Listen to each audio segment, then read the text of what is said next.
¿Qué tal, amigas y amigos? Los invito muy cordialmente al primer informe de labores legislativas que habré de presentar en el Cárcamo de Dolores, ubicado en la segunda sección del Bosque Chapultepec, el día 30 del presente mes a las 11:30 de la mañana. Los espero. Saludos cordiales.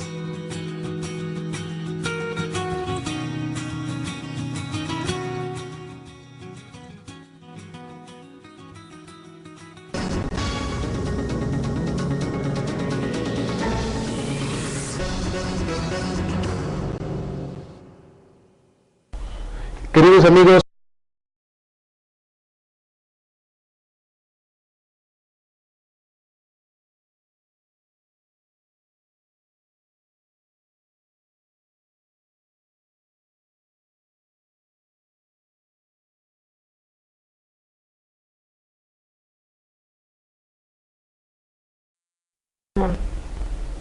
son las 9 y no salen porque nos checan, sí, lo ven vivo, o sea, sube en vivo, esto que sube en vivo, lo que dices ya quedó, y aparte se graba y se sube a plataforma YouTube. Ahí puedes checar todos nuestros programas. Y él siempre trae su tablet. Y él siempre trae su tablet. Está checando. A ver, ¿por qué no han empezado? A ver.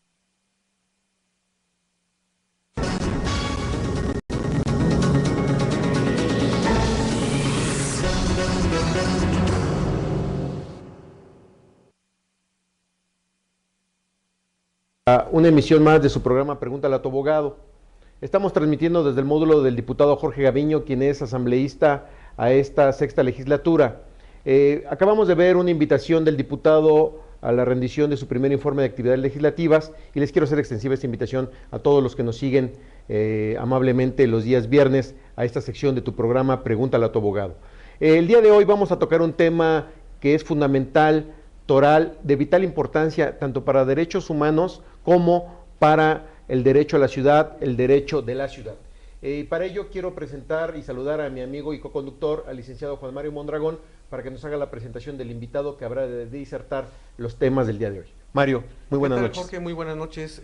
Como cada viernes tenemos a un invitado especial para platicar de temas específicos y muy importantes para todos los ciudadanos de esta gran capital y para todos los habitantes de esta ciudad. Hoy tenemos como invitado al licenciado Ricardo Ortega Soriano, quien es director ejecutivo del Centro de Investigación Aplicada en Derechos Humanos de la Comisión de Derechos Humanos del Distrito Federal, y pues a quien saludo afectuosamente. Licenciado, gracias por aceptar la invitación del diputado Jorge Gaviño. Siéntate como en tu casa. Muchísimas gracias por la invitación. Y pues para platicar, como acertadamente lo mencionó Jorge, sobre el tema de las marchas, plantones, mítines y todo lo relativo a este tema. Efectivamente es un tema que no es nuevo. Si nosotros recordamos cuáles fueron uno de los plantones más importantes que se ha presentado aquí en la Ciudad de México, que no precisamente fue en el Zócalo, sino que fue en Reforma, y a consecuencia de ese plantón y de otros que vinieron con posterioridad, se ha tenido que presentar una serie de propuestas por parte de los legisladores precisamente para regular este tema. Ricardo, tú como especialista en materia de derechos humanos, vimos tu excelente ponencia en la Facultad de Derecho en un foro que se realizó ex profeso. Fue un foro que se realizó a petición de la Comisión de Gobierno, si no mal recuerdo, en donde cada grupo parlamentario presentó a un ponente, presentó un especialista sobre este tema de marchas y plantones, y recuerdo muy bien que este diputado te hizo a ti casi la batuta, te pasó la estafeta diciendo, vamos a ver desde el punto de los derechos humanos qué opinan, y en ese momento comenzaste a realizar tu plática. ¿Nos podrías, retomando la plática que nos diste en esta ocasión, me gustaría que fijaras una postura, que nos comentaras por qué levanta tanto ánimo y tanto expectación este tipo de temas? Claro, Jorge, Mario, muy buenas noches a todo el auditorio. Pues lo primero que habría que decir es que efectivamente los acontecimientos recientes que se han llevado a cabo en la ciudad, desde luego han generado que la temática de las movilizaciones ciudadanas, manifestaciones, reuniones, romerías, desfiles, caravanas, caravanas, todas las formas en que se manifiesta o que se desarrolla la temática de las movilizaciones ciudadanas, pues haya cobrado una enorme importancia. Desde esta perspectiva y en fechas recientes se han presentado iniciativas que pretenden establecer marcos de regulación a el ejercicio del derecho a la manifestación, a la reunión o a la protesta social. Desde esta perspectiva, lo primero que tendríamos que decir es que este es un tema sumamente polémico.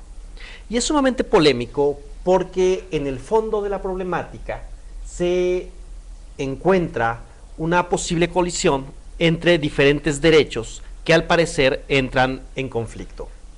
Desde la Comisión de Derechos Humanos del Distrito Federal hemos planteado la necesidad de llevar a cabo un análisis muy serio, un análisis muy profundo, a partir de algo que me parece está en el corazón del debate, y sobre todo a partir de la reforma constitucional del año 2011, que es justamente la perspectiva de derechos humanos. Ricardo, ¿cómo nos hablas aquí de un posible conflicto o coalición de derechos? Entendemos por un lado los contenidos en el artículo 6º y 9º, el derecho a la libre manifestación de las ideas, el derecho a la libre asociación, y el otro que se encuentra en el artículo 11º constitucional, nuestro derecho al libre tránsito. Es ahí donde convergen estos derechos, pero ¿habría la posibilidad de conciliar sin enfrentar, sin que se tome una postura qué derecho es o prevalece sobre el otro? Mira, Jorge, creo que es muy importante que recordemos que incluso la lectura de la Constitución a partir de la reforma constitucional del año 2011 tiene que hacerse siempre acorde con los más altos estándares de protección de los derechos humanos. Desde esta perspectiva, siempre va a ser muy importante que cuando nosotros analicemos los artículos constitucionales, cómo se ejerce el derecho de reunión, la libertad de expresión, manifestación, etcétera, etcétera, se haga este análisis siempre desde los más altos estándares de protección de derechos humanos. Desde luego que es posible que en el discurso de los derechos, cuando se ejercen ciertos derechos, estos entren en conflicto o colisión con otros derechos.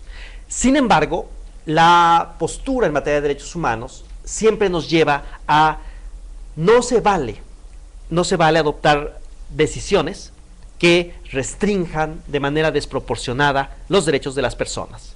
Y cuando hay conflicto entre derechos, la teoría de los derechos fundamentales, la teoría de los derechos humanos, nos obliga a buscar siempre la solución que restrinja en la menor medida posible el ejercicio de los derechos que están en conflicto. Esto es que afecte lo menor posible al gobernado, o en este caso al tutor, a las personas. A las personas, vaya. Exacto.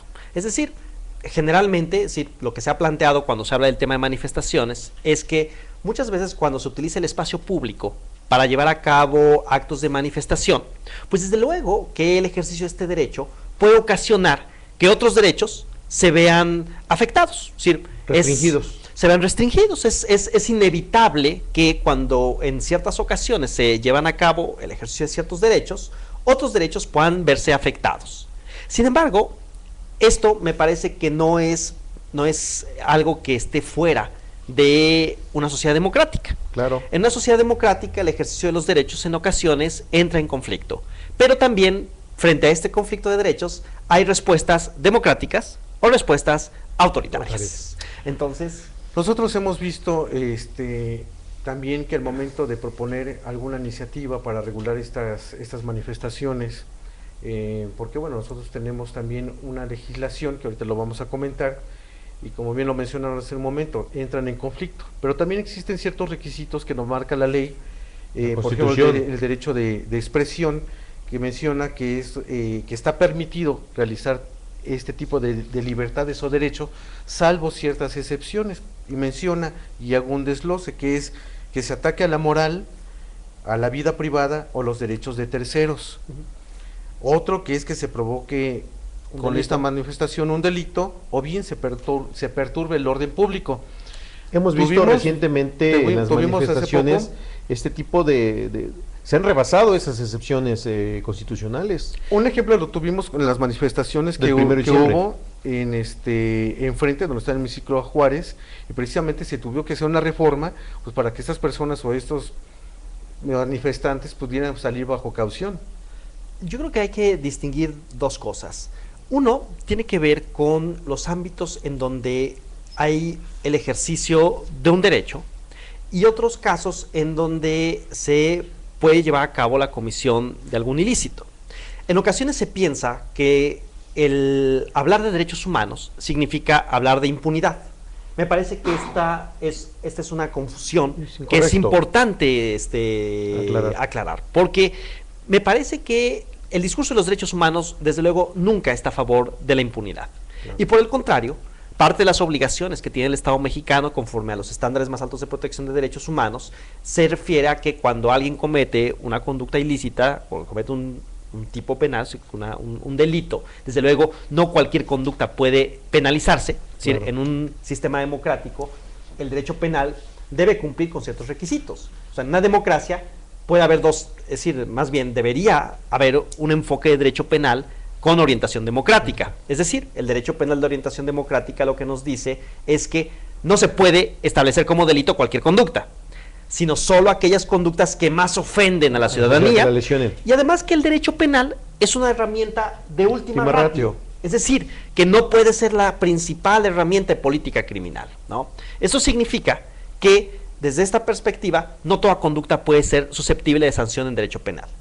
Sin embargo, cuando existe una sanción, es decir, cuando existe una conducta que está tipificada como delito y que cumple con estas características del derecho penal de mínima intervención y última ratio, desde luego la obligación de las autoridades consiste en investigar los acontecimientos, respetar las garantías del debido proceso legal y desde luego si encuentra elementos suficientes más allá de toda duda razonable, determinar la sanción de una persona. También se pueden realizar asociaciones o manifestaciones de acuerdo a los requisitos que nos marca la Constitución, y dos de ellas se refieren a que estas deben de ser de manera pacífica. Es una gran controversia. Y la siguiente es que solamente pueden realizarla los mexicanos en asuntos meramente de carácter político. Pero nosotros hemos visto acontecimientos que no es así, que se rebasa. Entonces cuando se rebasa, entonces ya es cuando entra la legislación penal. Me parece que hay que tener mucho cuidado de incluso cómo se interpreta la Constitución. Es decir, los estándares internacionales de derechos humanos nos dicen que las libertades se interpretan de manera amplia y las restricciones a los derechos se deben interpretar de manera excepcional y de manera proporcional. Desde esa perspectiva es muy importante porque me parece que lo que protege el discurso de los derechos es el ejercicio de las libertades. Es muy importante recordar que hay libertades que históricamente en este país han costado, y han costado sangre, han costado importantes esfuerzos ciudadanos, construcción de ciudadanía, y me parece que lo que protege el discurso de los derechos humanos es el ejercicio, la reivindicación de los derechos fundamentales y las libertades que son fundamentales para cualquier democracia. Desde luego, me parece también que es muy importante y regreso al tema que había planteado, a no confundir la idea de que el discurso de los derechos protege la impunidad. Por el contrario. Es que esa es una concepción que tiene el público en general, que los derechos humanos, porque bueno, hemos tenido diversos casos, el caso Florence Cassés, que atendiendo a una situación que hubo vicios en el debido proceso, y por eso es que se concedió la libertad a esta persona. Las manifestaciones que tuvimos también ahí enfrente del hemiciclo a Juárez, en la cual los muchachos hacen una serie de disturbios, los establecimientos mercantiles tienen pérdidas, y todo precisamente porque realizan una manifestación. Entonces, ¿cómo regular ese tipo de manifestaciones, de marchas, de libre expresión? ¿Cómo podríamos regularlo sin que se afecte al final y al cabo el derecho de los terceros? Claro, y aquí es muy importante, y qué bueno que comentas esto, porque frente al ejercicio de los derechos de las personas, lo que tenemos también es la obligación de las autoridades. Es decir, las autoridades están obligadas, y aquí me parece que es parte de la forma de concebir este problema, las autoridades están obligadas a garantizar, por una parte, los derechos de las personas que se manifiestan, pero por la otra, también los derechos de las personas que transitan por la ciudad. Es justamente el gran reto el que enfrentan las autoridades para armonizar, por una parte, la protección, la integridad, el respeto del derecho de quienes se manifiestan, pero también por la otra, el de garantizar el derecho de las personas que transitan por la ciudad. Fíjate, me tocó un asunto a raíz de una manifestación y me dice mi cliente, oye abogado, fíjate que iba yo por la Ciudad de México en el centro histórico, empezó a alborotarse la gente que estaba manifestando y yo iba en mi vehículo y mi vehículo lo dañaron y es mi único patrimonio que tengo. De hecho ni siquiera es último modelo el automóvil que yo tengo, pero es el patrimonio, es con el que yo voy a comprar mi mercancía al centro histórico y resulta que pues, me tocó la de malas pasar por ahí y lo dañaron, le rompieron el cristal, lo rayaron, lo abollaron el carro. Entonces ahí pues se está dañando el derecho de terceras personas. Estamos hablando de una persona que tiene un vehículo modesto y quiero hablar de los establecimientos mercantiles, de los locales comerciales que se encuentran ahí, que también sufren pérdidas, pero por el otro lado también nos encontramos con este derecho que tienen y que tenemos todas las personas, y ahorita vamos a tocar ese punto, del derecho a la ciudad. Aquí hay una cosa muy importante y me parece que tocas un tema que es central en esta discusión, porque de pronto se nos olvida que las reglas del derecho penal, es decir, establecen, por ejemplo, delitos como el daño en propiedad, ¿no?, que me parece que tiene una tipificación y hay mecanismos penales que obligarían a las autoridades a investigar de manera diligente cuando se comete un delito. Es decir, no se debería, es decir, creo que el gran problema es que a veces se asocia el acto delictivo con el tema de las manifestaciones. Es decir, el hecho de que en una manifestación se lleven a cabo actos de violencia no significa necesariamente que la manifestación es por este hecho violento. Se desvirtúe, ¿no? Sí, se desvirtúe su esencia de la manifestación. Y aquí la obligación de las autoridades justamente tiene que ver con, si se percata la existencia de actos violentos, me parece que la autoridad está obligada a investigar, a identificar a los responsables, a respetar las garantías del debido proceso legal y a determinar las conductas que son delictivas y por lo tanto que determinan una sanción de derecho penal, como sucede en el ámbito democrático. Lo que no debería pasar es que se asocie el ejercicio de un derecho con la comisión de un delito. La comisión de un delito. Ricardo, este tema es de carácter federal, la regulación de estas libertades, de estos derechos, es que no compete a la Asamblea Legislativa, lo hemos dicho, lo declaró Manuel Granados ese día al salir del foro. La Asamblea Legislativa no tiene facultades para realizar una reglamentación de estas libertades, de esos derechos. Mas, sin embargo, la propuesta del Verde, el Partido Verde, que fue quien la subió, ellos hablaban de una ley de marchas y de regulación de marchas y manifestaciones, pero ellos iban encaminados o enfocados más a regular la utilización del espacio público, de las vías primarias, de las vías secundarias. Tenemos una regulación actualmente en la Ciudad de México que se encuentra contenida en la Ley de Transportes y Vialidad del Distrito para el Distrito Federal en el artículo 105 al 108. Ajá, si se aplicaran esos tres artículos, perfectamente se podría controlar o tener algún cierto bueno, hay un libertad margen, de tránsito para las demás personas que no participan de esa marcha o que son afines, no son afines a ese movimiento, porque se habla ahí de que las vías primarias bajo ninguna circunstancia se podrán afectar, salvo, lo podrán utilizar los manifestantes, salvo cuando cambien de un carril a otro o sea la única vía de paso. Pero vamos a tener en cuenta, perdón, que no las vías primarias, sino que aquí lo que se está afectando también son los espacios públicos, por lo que mencionamos en su momento que está muy acotado estos artículos, porque nada más menciona las vías primarias. Si nosotros observamos todos los días, o bueno, las veces que nos toca una manifestación, son los espacios públicos, es la plancha del Zócalo, son las calles, el Monumento a la Revolución. El Monumento de la Revolución, o sea, son lugares estratégicos en los cuales, si es como un tapón, si se establece ahí la manifestación o el plantón, causa un grave tráfico y obviamente pues eso repercute en todos los ciudadanos. Hay una cosa que me parece muy importante y que estamos justamente tomando como parte del análisis que estamos haciendo en la Comisión de Derechos Humanos a través del Centro de Investigación Aplicada, y tiene que ver con justamente estudiar no solamente las propuestas legislativas que se han presentado recientemente, sino las experiencias en derecho comparado de cómo otros países han atendido este problema.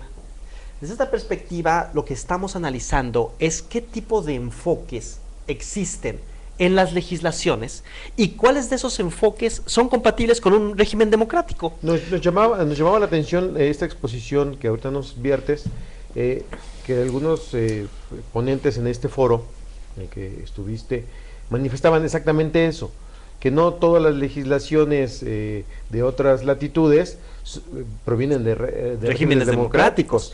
Y esto es muy importante porque además una de las cosas que comentas justamente tiene que ver con, tenemos también que analizar si incluso la normatividad vigente en la Ley de Transporte y Vialidad del Distrito Federal cumple con los estándares más altos de protección de derechos humanos.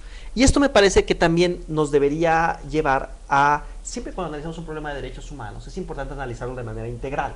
Es decir, es importante también advertir qué obligaciones tienen las autoridades. Es decir, las autoridades están obligadas, por una parte, a proteger, desde luego, a garantizar el ejercicio de la libre manifestación en el país. Pero también las autoridades pueden adoptar otro tipo de medidas de protección que tienen que ver, por ejemplo, de protección y de prevención.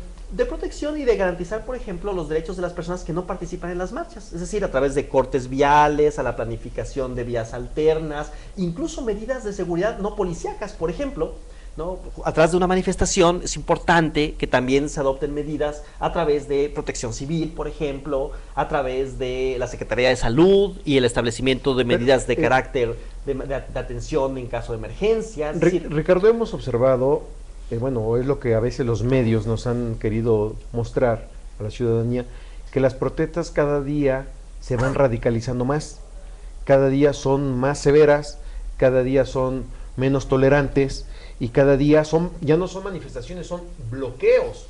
Es lo que te enseñan en la televisión, que quieren tomar las instalaciones del aeropuerto de la Ciudad de México, cerrando el circuito interior, cuando es la única vía de acceso hacia ese aeropuerto. A mí me parece que justamente estos son los casos límite, los casos dramáticos, en donde justamente es fundamental analizar cómo las autoridades deben armonizar los derechos, de tal manera que se evite el colapso de los servicios de emergencia, por ejemplo. Aquí me parece que es muy importante, ¿no?, tratar de identificar que el ejercicio de los derechos humanos, desde luego, nos debería por lo menos llevar a la idea de no se puede de un plumazo suprimir el goce de los derechos. Lo que también es cierto es que tampoco se puede desconocer que el ejercicio de ciertos derechos puede tener afectaciones, como lo he comentado.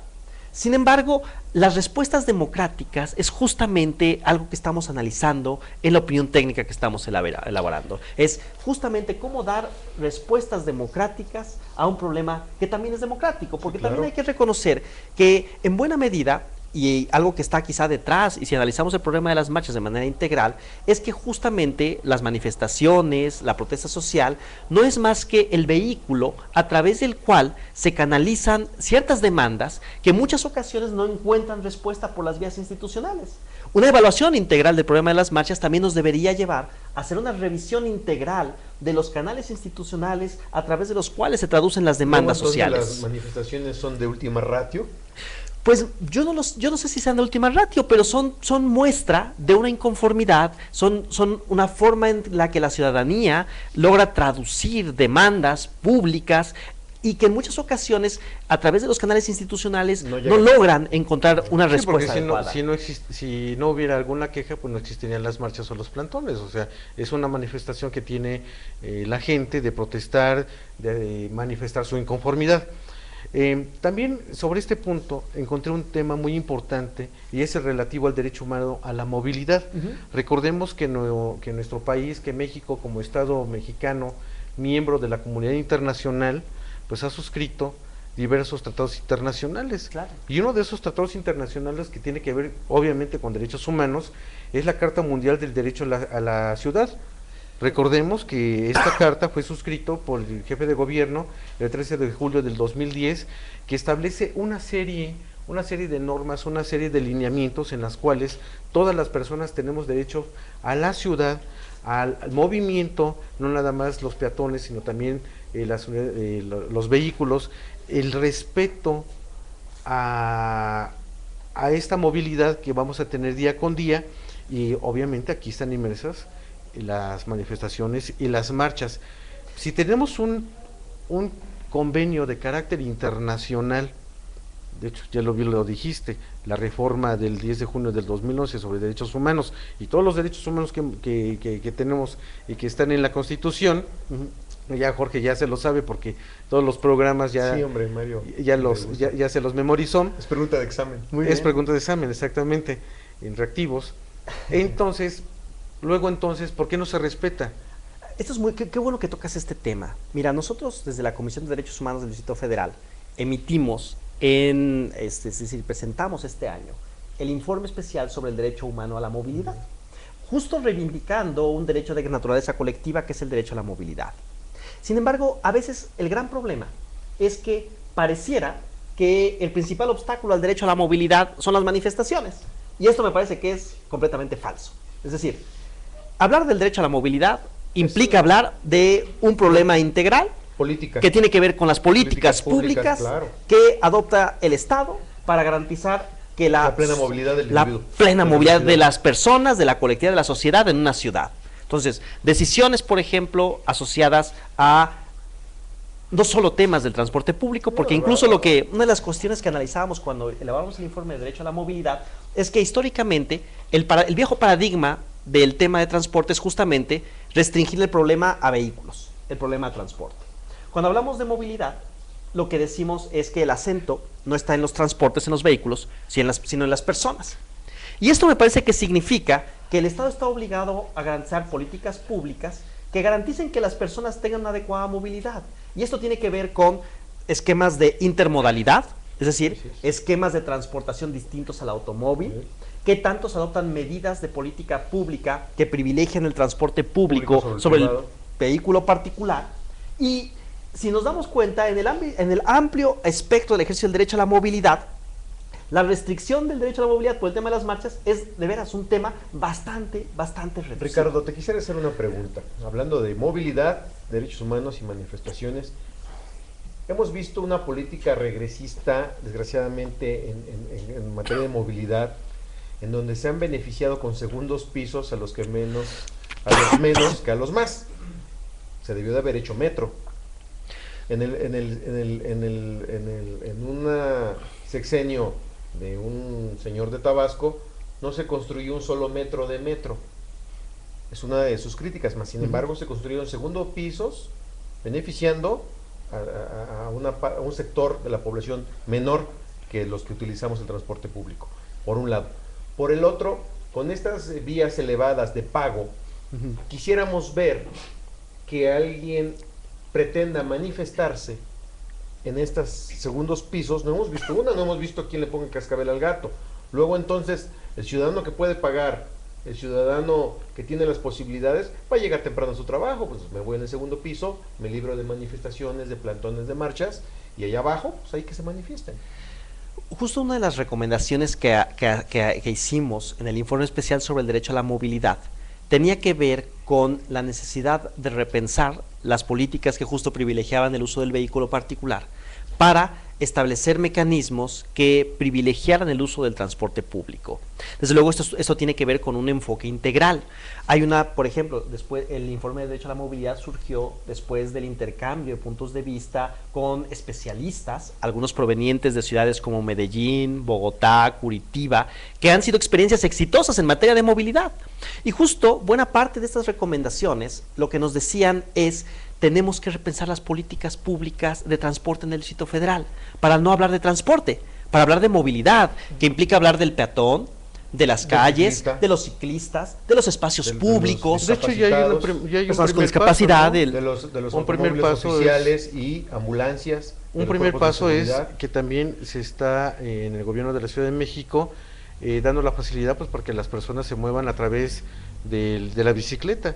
Hay vías. Hay personas que se quejan que los fines de semana pues utilizan las vías primarias precisamente pues para que salgan con su familia en bicicleta y bueno, pues eso interrumpe también la movilidad a través del vehículo, pero de alguna manera es un paso, yo considero, para que se pueda dar este tipo de facilidades. Y a dar una transformación cultural que permita que las personas nos podamos mover de una manera distinta en el espacio público, pero también garantizando que por ejemplo, al igual que como ha sucedido en otras grandes ciudades del mundo, se adopten nuevas formas de pensar, por ejemplo, el uso del vehículo particular, que los presupuestos públicos se destinen al transporte público, que por ejemplo, como sucedió en el caso de Colombia, se pueda adoptar un gran plan maestro de movilidad que articule a todas las autoridades involucradas en el análisis de las políticas, no solamente de transporte, sino de construcción de obras públicas, metro, metrobús, etcétera, etcétera,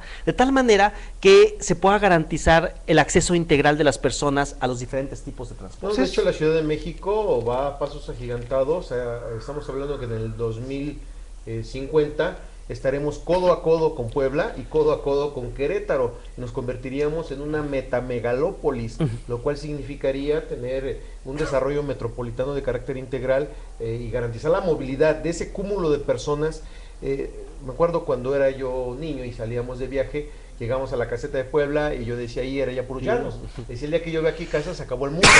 Ahora ya pasas la caseta y sigues viendo casas. Cada día las ciudades van y condominios. Y las protestas van a ir en aumento. Eso es algo lógico y es algo, bueno, muy común en los urbanos. Y además me parece que cuando hablamos de la evolución democrática que México ha venido experimentando, creo que la existencia de discursos plurales, la necesidad de respetar, ¿no?, la complejidad que tiene los diferentes puntos de vista, el hecho de que las personas utilicen canales democráticos para manifestarse, creo que al contrario, creo que como país nos pone en un ámbito de ejercicio de derechos fundamentales. Lo que creo que tenemos que ser capaces es de conciliar, armonizar el ejercicio de los derechos, de entender que en una democracia la pluralidad democrática también va a generar una serie de retos que es importante traducir de una manera adecuada. Creo que lo único que creo que no se vale frente a un problema democrático, que es el ejercicio de las manifestaciones, es una respuesta autoritaria. Eso sí, desafortunadamente, si no hay un consenso y lo quieren arreglar a través de una sanción, que esa sanción por lo general es privativa de la libertad, de carácter penal, pues entonces no se podrá avanzar, ¿no? De la experiencia que tiene la Comisión de Derechos Humanos, ¿qué puntos o qué propuestas desde el espacio en el que tú estás serían oportunos establecer en una legislación? Bueno, la primera recomendación que me parece que, desde luego las recomendaciones puntuales las haremos a través de la opinión técnica que estamos por elaborar y que se las haremos conocer a la opinión pública de manera pertinente. Ahí vendrán recomendaciones muy puntuales. Claro, pero en términos, no necesariamente, el tema es que estamos en proceso de investigación y me parece que es muy importante tener claridad al final de ese proceso sobre los resultados a los que se lleguen basado en evidencias y basado en análisis estructurado. Pero en términos iniciales, creo que la primera gran recomendación que planteamos en el foro fue la importancia que los legisladores, cuando lleven a cabo algún acto legislativo, miren las obligaciones internacionales que tiene México en materia de derechos humanos. La entrada en vigor de la reforma nos obliga a adoptar medidas que sean compatibles con los más altos estándares en materia de derechos humanos. Desde esta perspectiva, es muy importante que cuando se establezcan iniciativas de ley, reformas legislativas, las y los legisladores sean capaces de identificar en primer lugar el cúmulo de obligaciones internacionales que tiene México y que las legislaciones que se adopten sean compatibles con esos estándares. Que no se queden leyes, pero sobre todo que sea una ley eficaz y que ésta tenga una repercusión en su reglamentación. De nada nos va a servir tener una buena ley si la reglamentación, si el procedimiento no lo hacemos eficaz. Que tiene que ver con la forma como las autoridades cumplen con sus deberes constitucionales y que tiene que ver también con, y esto me parece que es el corazón de la teoría de los derechos humanos, poner siempre en el centro de la legislación a la persona. Es decir, un enfoque de derechos humanos nos obliga a que el centro del análisis, el centro de la protección legislativa sean los derechos de las personas. Pues quedan todavía muchos temas al respecto. Precisamente, bueno, no nos comentaste, sabemos que se está trabajando desde la Comisión de Derechos Humanos la recomendación que, pues para tu conocimiento, no es algo nuevo. También los legisladores, los asesores, nosotros claro. Tomamos muy en cuenta las recomendaciones de la Comisión de Derechos Humanos, precisamente para nuestro trabajo legislativo, porque bueno, es una institución sobre todo de derechos humanos, en los cuales nosotros tomamos muy en cuenta para este trabajo. Y pues te agradecemos mucho la visita aquí a este módulo de atención ciudadana. Esperamos verte próximamente en otro programa. Ricardo, muchas de gracias. Pregúntale No, a al tu abogado. contrario. Muchísimas gracias a ustedes y desde luego me parece fundamental que abran este tipo de espacios para el diálogo democrático y que las respuestas puedan tener enfoque de derechos. Muchas gracias. Muchas gracias, Ricardo. Pues queridos amigos, hemos llegado al final de una emisión más de tu programa Pregúntale a tu abogado. Tocamos el tema de marchas, mítines y plantones. Ya lo sabe, si ve una marcha, un mítin o un plantón, no se enoje. Ellos también tienen derechos como usted. Muy buenas noches, hasta la vista.